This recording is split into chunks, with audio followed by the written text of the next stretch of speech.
歡迎嚟到24小時網上電台 onairpower.com 嘅呢個節目係叫遊走香港，我係你嘅主持人尤利亞 Gloria。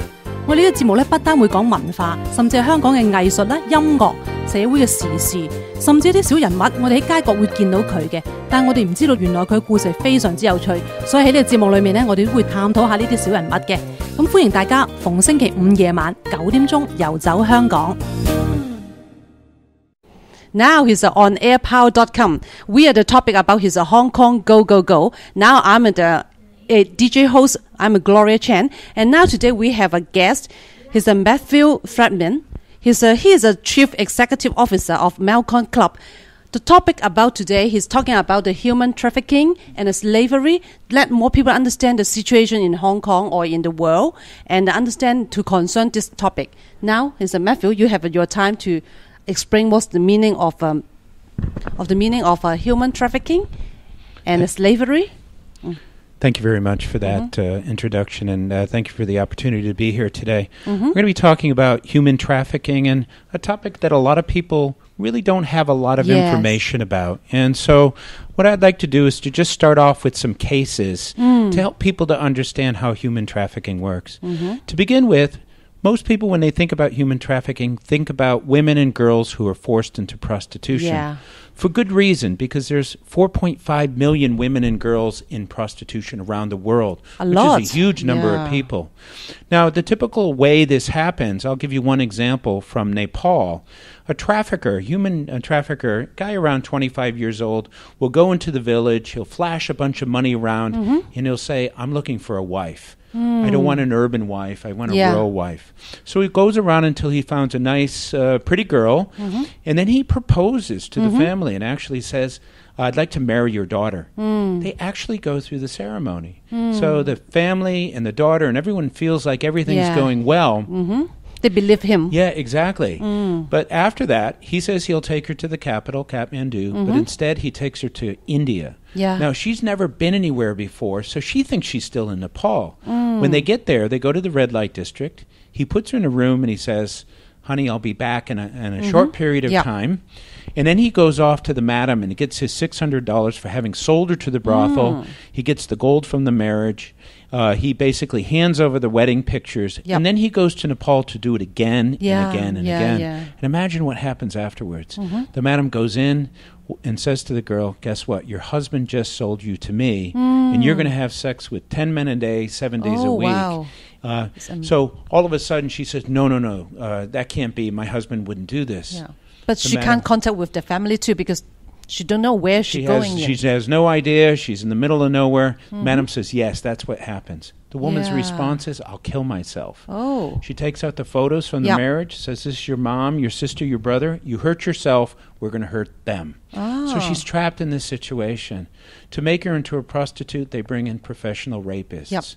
And they'll rape her over and over and over, like 30 times. Wow. Till eventually she just holds back and says, okay, do whatever you want with me. And then she starts servicing 10 men a day, 7 days a week for a couple of years until she gets diseased. Many of them just die after that period of time. So it's a terrible situation that we're dealing with. But it's not just women and girls. It's also men and boys. Men and boys from Cambodia, they go to Thailand. They're looking for work. They can't find it. Human traffickers are in the neighborhood. They see this and they go up to the boy and say, here, take a little bit of money. It looks like you need some help. Now that you have my money, you can't go anywhere, but guess what? I have this great job for you. So the two of them go down to the ocean, and the young man is told that he will be put on a fishing boat for only 3 months, and he'll make all kinds of money. But instead, once he gets on the boat, he'll be there for 4 years, and he will not leave the boat a single time. All the time, just he work for them, and then he can't get any money back. Exactly. He will work 18 hours a day, 7 days a week. If he gets injured, they throw him off. Just mention about before you mentioned that the boys work in the ship and all the time just working. They can't leave it 4 weeks inside the ship. So they end up on these boats. They'll work 18 hours a day, 7 days a week for 4 years, and they never have a chance to touch land. If they get injured or the captain doesn't like them or they get sick, they just throw them right off the boat. And of course, many of them die as a result. They get enough food each day? No, they never get enough. And imagine if you had rice and fish every single day, and you had no fruits and vegetables, And that's what they have to survive on for this 4-year period. When the boat eventually comes in after 4 years, they ask for their money, and the captain just says, "Go away. You're from another country." So that's another example of human trafficking. Afterward, they would send it back them to home or no? Well, many of them, when they go home, the family thinks that they have moved on or they died, and so, like, oftentimes the man will go back and his wife has remarried.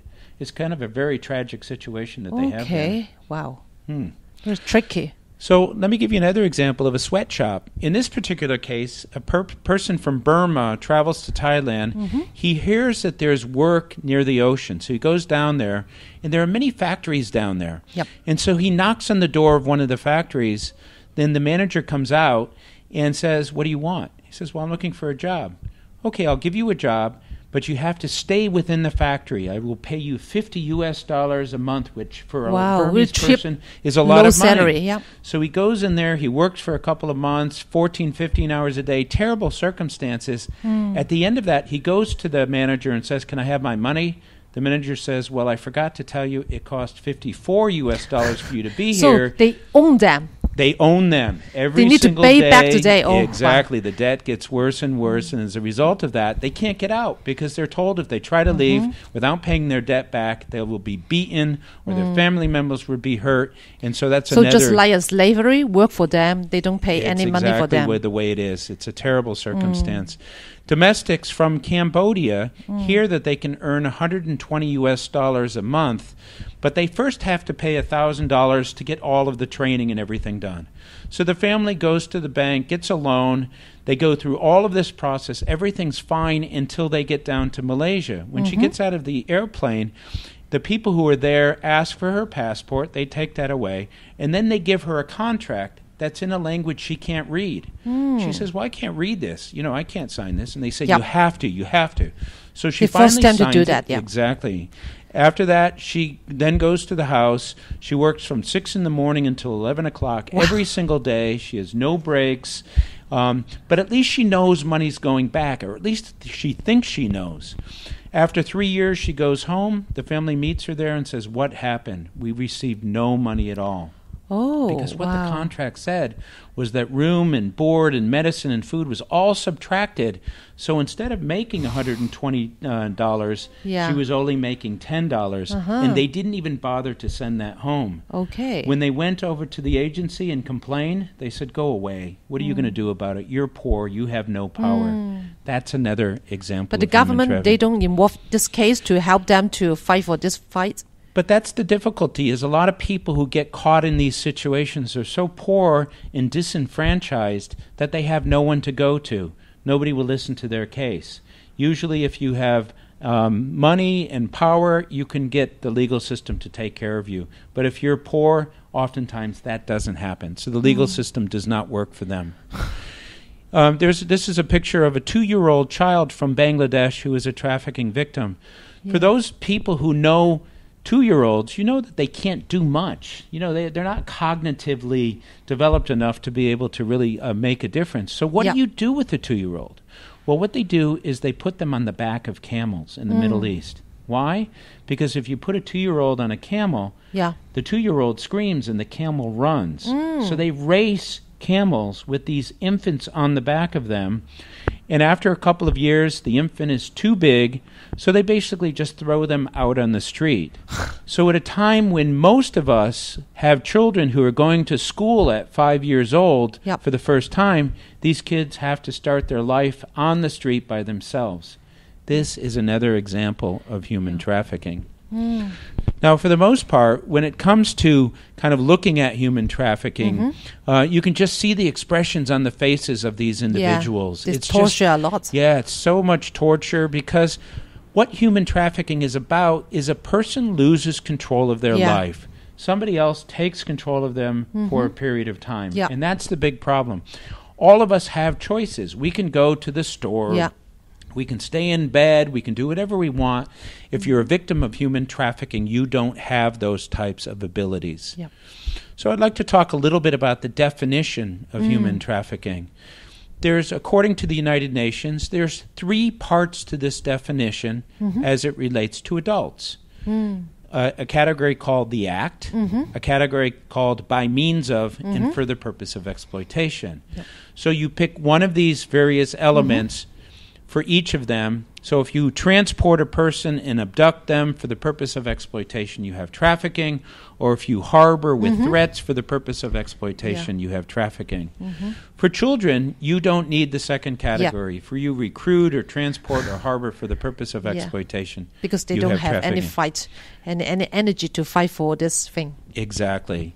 And so I really don't like this definition very much, because it puts so much emphasis on everything leading up to the bad thing, the slavery, without including the slavery in there.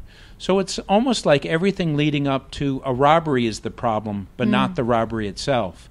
Everything leading up to the exploitation is the problem, not the exploitation itself. Yep. So the definition that I prefer is call it what it is. Slavery. Yeah. Because if a person doesn't get paid, if the person can't leave the situation, if they don't have any freedom. Exactly. If there's no if they have physical and sexual violence and threats against the family, and they have debt that's really illegal debt, what else do we call it? Call it what it is. It's slavery. And so that's the reason why many of us are now changing from human trafficking to slavery, because it's much more understandable that way. Yeah. Now, when I use terminology like that, sometimes people look at me like I have three heads. They say, what are you talking about? Slavery, that ended 150 years ago. We don't have anything like that. No, because they don't know. That's right. They don't know. But in reality, the number that is out there from the United Nations, a huge amount. You can see the number, 21 million people. A lot, And more than half of them are in Asia. And the reason for that is that Asia has a huge population, and it has systems and procedures that have been in place for many, many years that exploit poor people that haven't been completely taken away. As a result of that, that's why we have so many slaves in this part of the world. Mainly is in Asia or in Africa or somewhere else? Yeah, you can see most of it is in Asia. More than half of it is in Asia. So to put the 21 million into perspective, if you were to line up 21 million people shoulder to shoulder, it would extend all the way from Beijing down to South Africa. So we're talking about a huge number of people who are in this type of situation. They transport by ship mainly? Is it illegal to send it back to the ship or something like that to other countries? Because they don't got the, just like the legal license? It happens sometimes by ship, sometimes by airplane, sometimes by buses. The way human trafficking works is a person goes to a potential victim and promises them something very good. And then they say, all you have to do is to come with me, and when you come with me at the end of this process, something wonderful is going to happen. So sometimes they travel from one place to another in a boat. Sometimes they're just going from one side of the border to the other side. That's really how human trafficking takes place. Now, there was but sometimes just like that, the immigration department of each government, they will no query about like that? Yeah, well, in many countries, the border is so open that at any different point you can just cross without anyone seeing you. And so, for instance, people who are traveling to Thailand can cross a river to get to the other side. Sometimes there's bribery that takes place at the border. And sometimes people say that they're coming in for a particular purpose, but once they're there, they don't go back. And so there's a lot of kind of open borders in so Asia. Easy to cross the border to enter the places. Exactly, yes. So there was recently a survey that came out that talked about slavery around the world, and the largest number of slaves is identified to be in India, followed by China and Pakistan. So the three largest number of slaves in this part of the world are in Asia. That just gives you another indication. Because it's just these places, most are poor, and the people they're not rich enough. Maybe they have children, everything. They can't survive, or maybe they can't take care of them. So they sold out their children or something like that. They let the children to get a job or something like that, to marry outside. That's right. Many of them want a better life, or they're living in dire poverty. Yeah. And as a result of that, when somebody comes to them and offers them a really good deal, they feel like they can't say no. Yeah. And so that's really a big motivating factor. You're absolutely right. So when it comes to kind of the rate of exploitation, there's 2.1 million slaves entering each year. That's still going on like that? Yeah. Each year? Each year. That's Wow. 5,800 a day. 240 every hour, or one slave every 15 seconds. So if we stop and count to 15, another person enters slavery, and another person enters slavery. And that's why it's so shocking, because this is 2014 and we have more slaves today than any other time in history in the world. They mainly work for the factory. The boys mainly work for the factory. The girls just like the hawker or something like that. Well, you find a lot of girls that are also trafficked into factory-type situations as well. It's boys and girls. When you stop and look at the breakdown, about 25% or a quarter of the people we're talking about are children, and most of them are adults. And the breakdown between men and boys and women and girls is about 55% women and girls, 45% men and boys. Forced prostitution represents about a quarter of the cases. The rest of them are forced labor cases. But what's interesting about this is 60% of these cases are associated with supply chains. The items that we buy, our cell phones, our computers, our belts, our shirts. Shoes. Shoes, exactly.